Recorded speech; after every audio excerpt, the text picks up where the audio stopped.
Hi hello नमस्कार। आज मकर संक्रांतीच्या तुम्हा सर्वांना खूप खूप शुभेच्छा।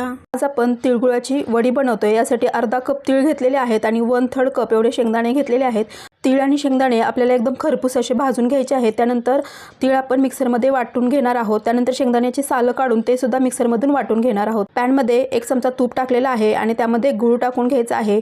इथे मी बटर पेपर वरती 1 चमचा तूप लावून घेणार आहे। गूळ छान मेल्ट झाल्यानंतर त्यामध्ये 1 चमचा एवढं तूप टाकायचं आहे। यामुळे आपल्या वड्या ह्या मऊसर अशा तयार होतात। त्यानंतर वाटलेले तीळ आणि शेंगदाणे या गुळामध्ये टाकून घ्यायचे आहेत आणि छान असं मिक्स करून घ्यायचं आहे। तिथे आपण पाहतोय आपले बॅटर छान असं तयार झालेलं आहे।